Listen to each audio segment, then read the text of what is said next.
Conference record has joined the conference. Hi, everyone. We are going to get started. Dr. Duckworth is unable to join us today, so I will be facilitating the call. My name's Emily. I work at NAMI on youth and young adult issues, and I am very happy to present our speaker today. Dr. John Ratey teaches psychiatry at Harvard Medical School, and he is an expert in the connection between fitness and the brain, and so he's going to talk to us a little bit more about that right now. Great to be with you. Sorry Ken's not on the call this week because I recruited him to Mass Mental Health Center back a long time ago and was a supervisor for a couple of years and a good friend. But anyway, I'm glad to be with you all here at NAMI. It's been a very important organization in the lives of many people I know. And it gives me an opportunity to talk about something that I'm very passionate about, and that is the effect of exercise on the brain. Exercise, movement, play, any type of exercise, Tai Chi, yoga, as well as games, sport, and running, swimming, biking, climbing, hiking, walking, all those qualify as the kind of exercises that can be very useful or are very useful for the brain. We knew about this really in when we started knowing about medicine. Hippocrates back 300 BC wrote in his book that if somebody came in and was depressed, he would tell them to go for a long walk. If they came back and they were still depressed, he'd tell them to walk some more. And this sort of has been with us to this day, although the American Psychiatric Association just 3 years ago now has finally acknowledged that exercise is a good treatment for depression. They put it on the list with all the drugs and various other things. But in general, exercise has been shown over and over again to have a very positive effect on mood, on anxiety, on stress, on aggression. And now we're seeing it in work with schizophrenia, with bipolar, certainly with chronic depressives. So I got very excited about exercise way back when I began training at Mass Mental Health Center because at that time that took place, the Boston Marathon was booming, and we began to see a lot of patients who had to stop marathoning because of an injury or other reasons, and they all became depressed, and eventually one of them showed up with adult onset attention deficit disorder, and that began a whole career for me with Dr. Hallowell, and we wrote Driven to Distraction and other distraction series books that talked about attention deficit disorder and always talked about the wonders of exercise for the brain and for attention and for the symptoms of attention deficit disorder. Now, I got fascinated with this throughout my career and wrote now 9 books in English and 2 in Chinese that talk a lot about exercise and how it affects the brain. All the books that I've written contain nuggets about exercise, certainly our ADD books. Always we recommend and give examples of people who attention got better with exercise.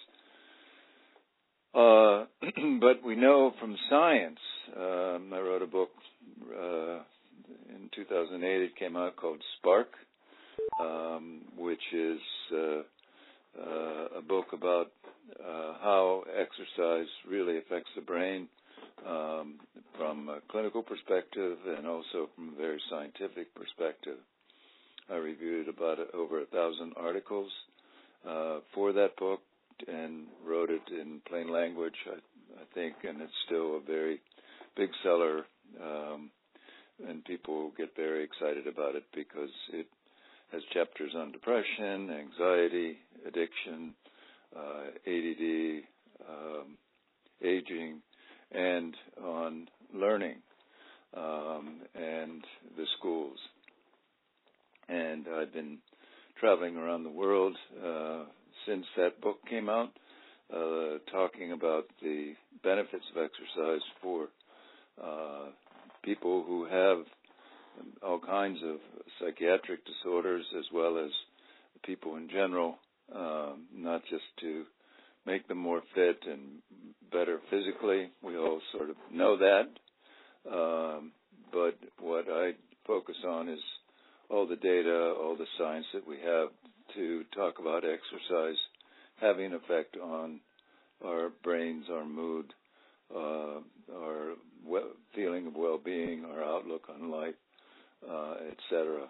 I've had numerous patients over the years who've had the more serious mental illness, like schizophrenia and bipolar, who, when they began to have a regular exercise program, either joining a gym or getting involved in a team of some sort, that this has really made a big difference in their lives. There's a film that came out in the middle 2000s in Italy called Mad About Football. Football to them is soccer to us, and there was a psychiatrist in Rome who worked at a mental hospital with chronic patients and began to field a soccer team with staff and patients. This grew in popularity, and they made a movie about it, which was a big hit called Mad About Football. And there were more than 60 teams in Italy, made up of people with serious mental illness, and they had a regular schedule, obviously. But as we know, the Italians and many European countries are very mad about football, very much defined by football or soccer. And so it was a way into back into the world, but also what it does is it changes, exercise changes our brain chemistry and makes, actually affects a lot of the neurotransmitters that we in psychiatry have been aiming at since we started to unpack what the brain is and does and how it works. And exercise raises, for instance, the level of dopamine, the level of norepinephrine, the level of serotonin almost immediately when you stand up, even from a sitting position or a lying position. Your muscles start acting, and this turns your brain on, because your brain is reciprocally involved with our muscles. So as soon as we start moving in space, our brain is more activated. And we have huge numbers of studies showing that. And one of the takeoff points in really studying exercise and its effect on the brain came in the mid-'90s when we began to worry about us baby boomers moving into middle and older age and worrying about cognitive decline and Alzheimer's disease. So there were studies done and showing that exercise had a good effect on preventing the decline in our cognition. Well, this was pretty rock solid and led to many neuroscience departments now across the world being devoted to looking at exercise and its effect on the brain. With that, at the same time, Duke University Medical School had been looking at exercise in normal patients, so-called, who had cardiac problems. And they noted that there was, once they got these people with cardiac disease exercising on a regular basis, they found marked changes in their personality, in their mood, in their outlook, in their level of stress, in their level of anxiety, and certainly in their level of aggression or anger. They became much more type B versus type A personality. And so they began a series of studies back in the 80s that had continued to this day, looking in a very scientific way at the clinical population, people who were depressed, who were sedentary, but began to exercise as a treatment, compared it to our standard antidepressants on a couple of occasions, and found that exercise was as good as our antidepressants in treating patients with moderate depression.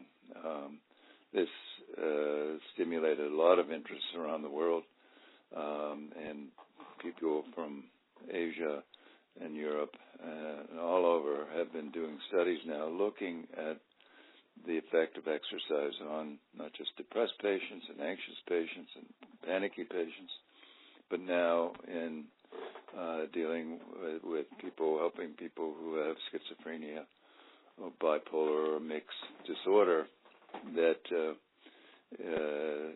people are beginning to really look at this as a treatment option to supplement, complement, and perhaps replace some of the medicine, but basically to make the person weller, make the person feel better, feel more solid, have a better sense of well-being, and generally see a drop in symptoms with exercise. More recently, there's been a more rush of papers looking at exercise in schizophrenia and finding that it helps not only with the emotional problems and the emotional ups and downs, but also with cognition, with thinking, which we've spent a long time looking at. The Mayo Clinics in 2011 reviewed over 1,600 papers in the literature looking at the effect of exercise on cognition, and found that overwhelmingly the reports were positive in the direction of supporting the idea that exercise improved our ability to think, to learn, to remember, to use our brains and continue to use our brains as we age or as we are put in stressful situations. And now this is extended even more so into people who have chronic mental illness. As well, I'm working with a research team out in upstate New York at a place called Center for Discovery, looking at the effect of exercise on autism, which we find to be very useful to help still the stress, anxiety, help reduce the disruptive behavior, and obviously, and at times really take people off medicine that they shouldn't be on. It's one of the things that we see across the board in schools for troubled kids and normal kids. When we institute or reinstitute an exercise program daily where everybody's involved, because that's the important thing. Everybody's doing it. What we see first off is a drop in aggression, a drop in discipline problems, a drop in violence, depending on the school. But it becomes an easy thing to measure and see, and we see it now in schools of all stripes. I ran Medfield State Hospital here in the Boston area for about 10 years. I was medical director for 6 of those. And I've always wanted to institute for the daily walk, instead of just walking 15 minutes to the grocery store to pick up cigarettes, but to have them walk for an extended period of time. However, run into nursing staff issues and patient issues and all the usual things about trying to make some changes. But we did get some exercise equipment on the ward, which was really well used, as well as now we're seeing yoga. We did back then, but we're seeing now applied, and people were starting to write about it in terms of helping inpatients or people in chronic situations where yoga really helps reduce the stress, makes the person more available to use the world better than they had before. So all in all, exercise is, as Dr. Friedan, the Center for Disease Control in Atlanta, the president of that, has said, if there's such a thing as a magic pill, it's definitely exercise, because exercise can help a lot of our physical problems, as well as our psychiatric and mental problems. Now, we know that exercise helps keep the weight off. It doesn't necessarily take the weight off. That's all about diet. But if you have somebody exercising who's taking medicine that, like Zyprexa or some of the other drugs that cause a tremendous weight gain, that having a person exercise really can help prevent people from putting on too much weight, getting diabetes, and all the rest of the problems that come with being overweight and obese. And exercise is an important component in keeping people fit physically as well as mentally. So with that brief introduction, I'd be happy to continue, but more importantly to respond to any questions that might be out there. So. Great. Thank you so much. I feel like I really learned a lot. Does anyone have any questions?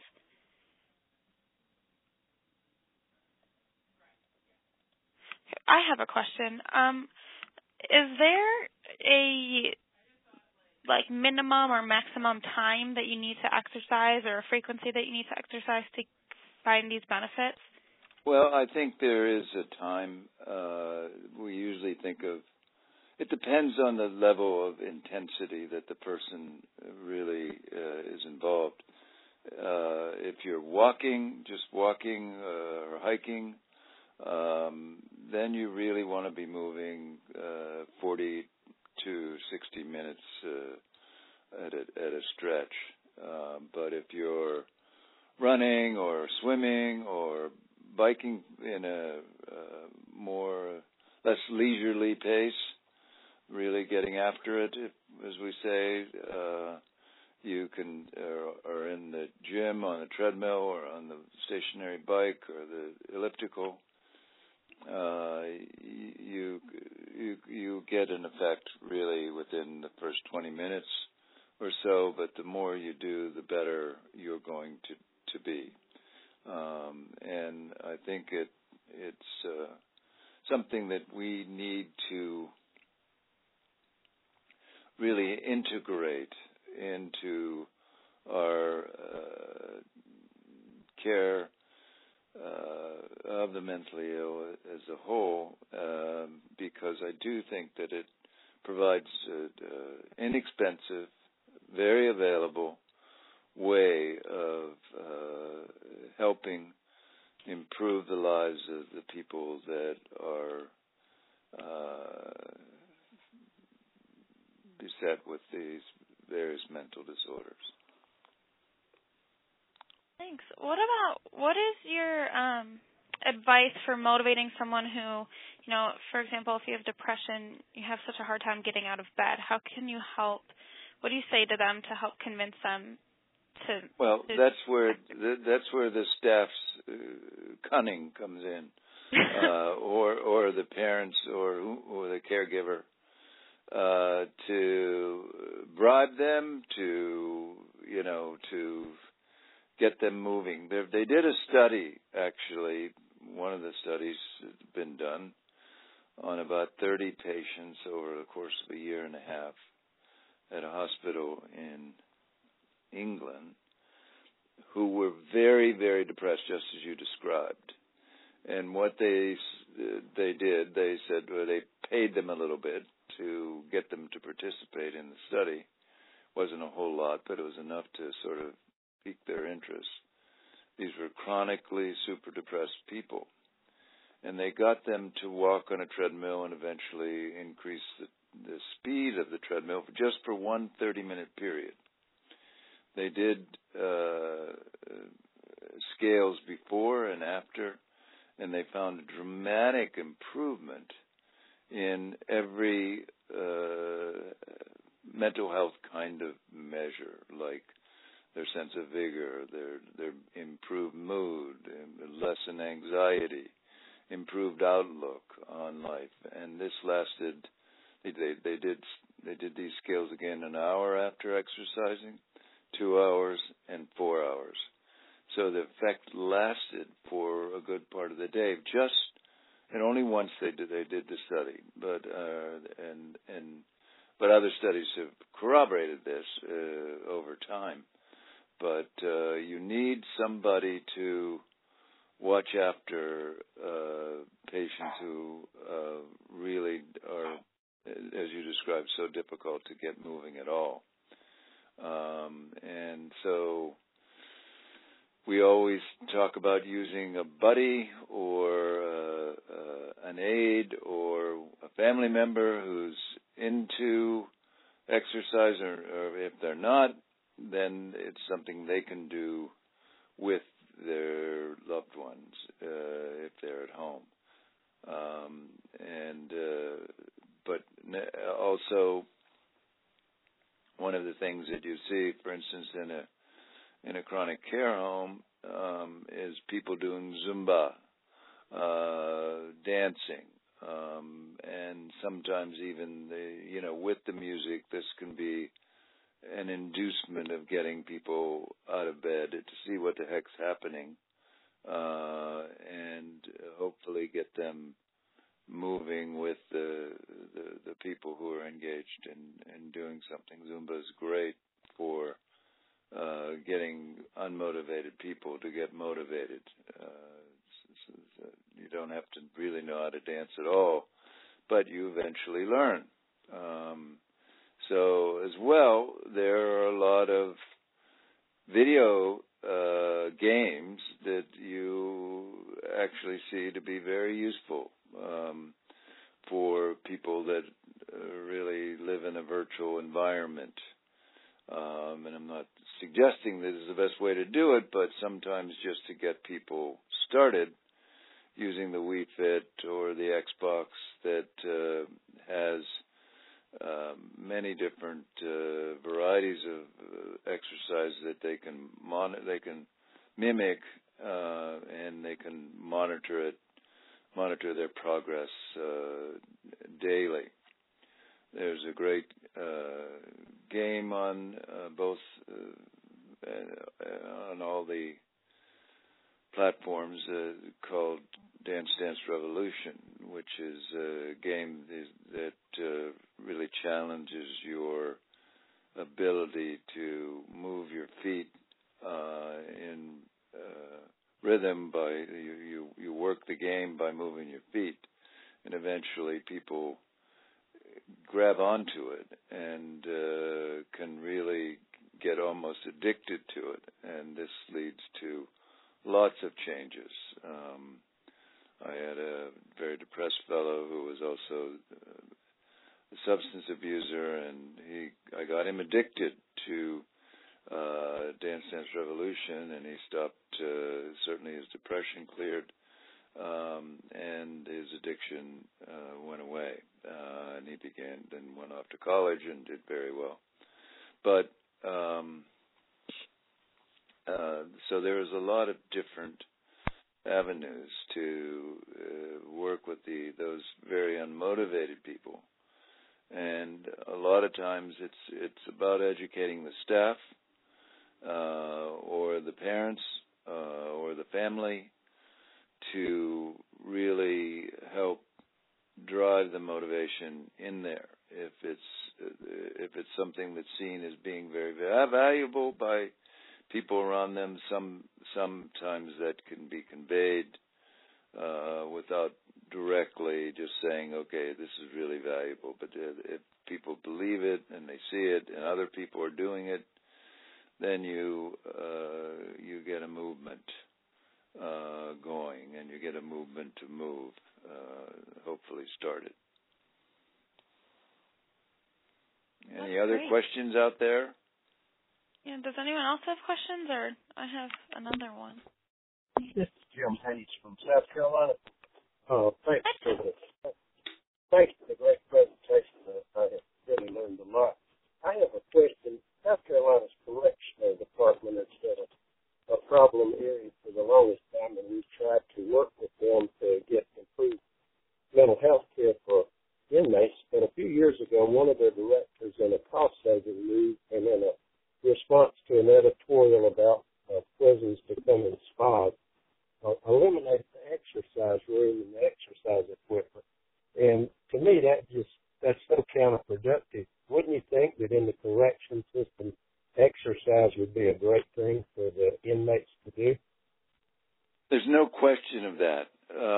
There's no question that exercise is a tool to reduce aggression, reduce violence, reduce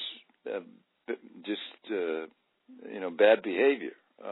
We see it in the schools, but certainly when in the jails, where I've talked a lot, I spent the first part of my career working with aggressive patients, and did a lot of studies on medicine, but also understanding aggression, and that's a general term for the violent, prone patient.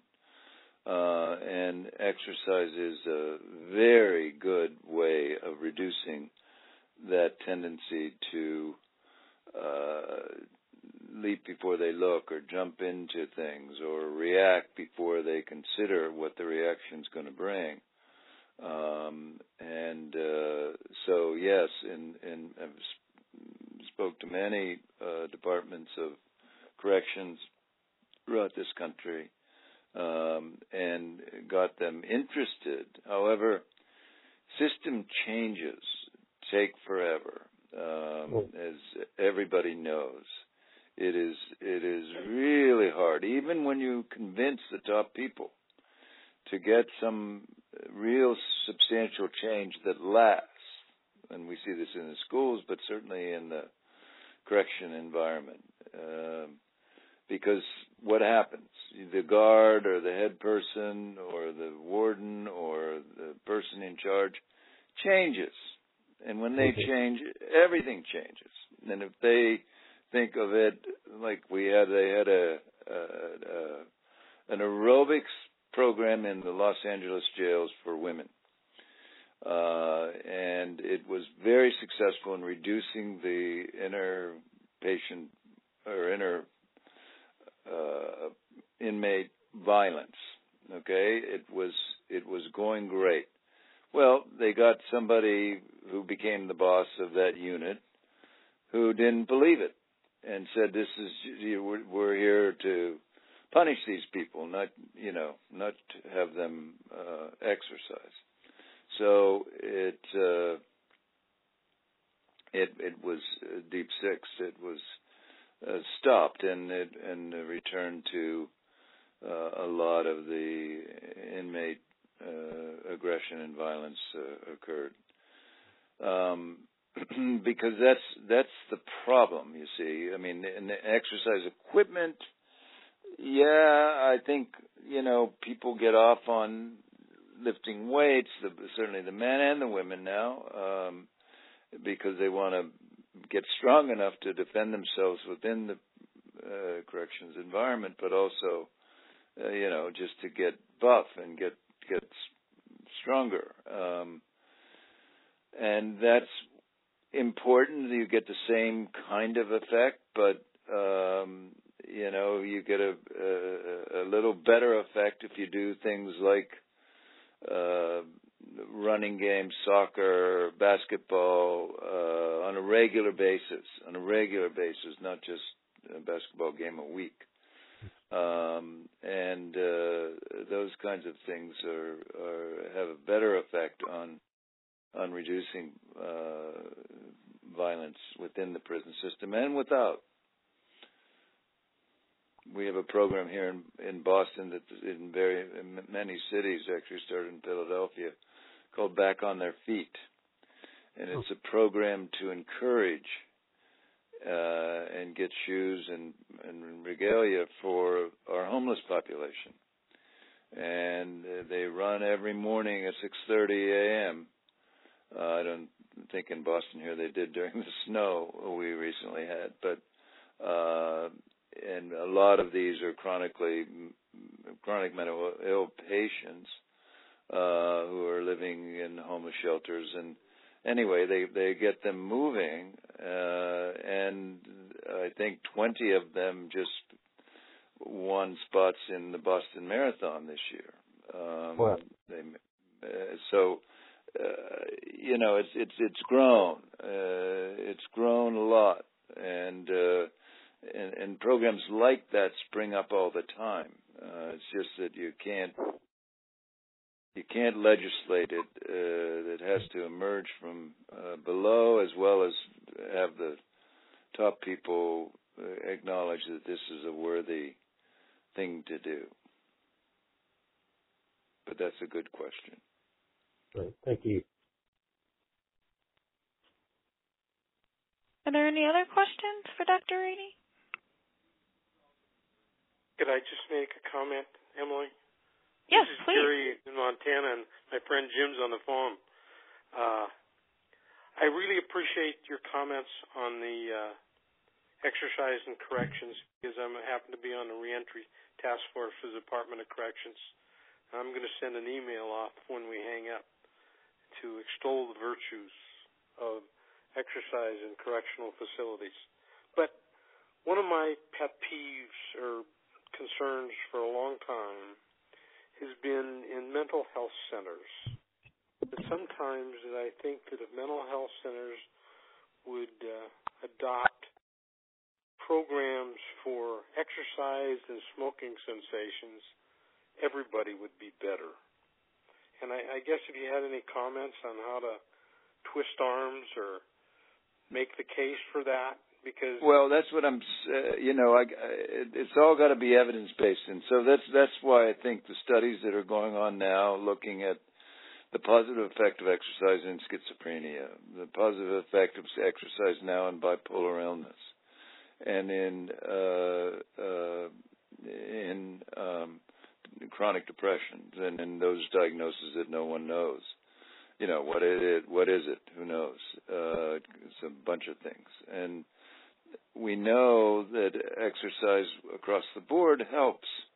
And so the hope is that this becomes then part of the science, that we can get enough data to show that scientifically this helps, and then it becomes something that you can wage the war. But you're absolutely right. The smoking cessation would be great, but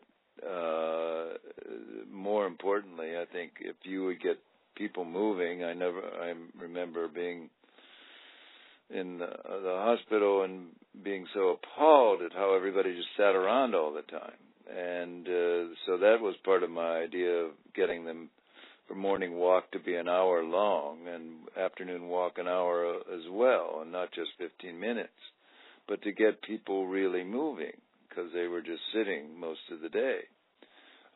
Would go to one scheduled meeting and then another or not, but sitting around the day room, just, growing moss almost. That just was not what you'd think of as somebody really getting themselves better. When we first got antidepressants, for instance, way back, there was this, when I was in medical school, the first antidepressants were out, and they were miracle drugs. But there was a study out of Norway where they admitted people with depression, and they had a choice whether to go on medicine or to go on an exercise program 2 or 3 times a day. I think 3 times a day they had exercising for 20 to 30 minutes. And the paper was all about the results were the same with topranil, which is imipramine, one of our first antidepressant, really. And it was like, and that caught my interest right away. Say, wow, it's as good as our antidepressants. In this, it was a clinical paper and not a study for sure. But we know that exercise makes us feel more stable, makes us feel less stress, better able to deal with stress. Now we know, and in my book I talk about how this changes the brain and how this makes our brain more adaptable to different things that are going to come up that in the past would have stressed us to act in a either retreating kind of way or getting into the patient's symptoms or in an aggressive fashion. As well, the hope is that people do exercise and find it fun and have it something that they look forward to, like the Mad About Football people, where it became something that everybody wanted to participate in. So anyway, so I think it would be great if we could, have this as a part of the daily routine. So then my next question would be, is there a way we can access any of those articles? And so you talk about your book. So what's your best book? Well, the book is called Spark, The Revolutionary New Science of Exercise in the Brain. It's you can get it on Amazon or Kindle or wherever. And it's just simply Spark. And it talks about all the effects of exercise and what it does in the brain to change the brain chemistry that acts just like our antidepressants or anti-anxiety agents and our bipolar drugs. And now we are seeing that it acts in schizophrenia, which is more recent data, and has a great effect. So there's a lot of evidence out there, and I collected that and put it in this book that is very popular here in Asia, very, very big, because it has good case studies and good translating the science into something that people can understand. that it really helps to regulate our emotions as well as optimize our ability to think and learn.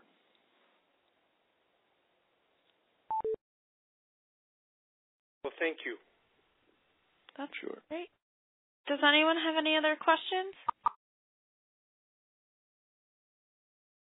All right. Then if everyone could unmute their phones and sing out a big NAMI thank you to Dr. Ratey, that would be great.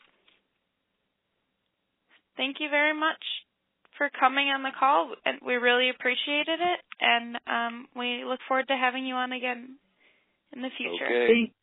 Thank you, Dr. Ratey. Thank you. Sure. Thank Sure. you. Okay. Well, have a great weekend, everyone. And keep moving.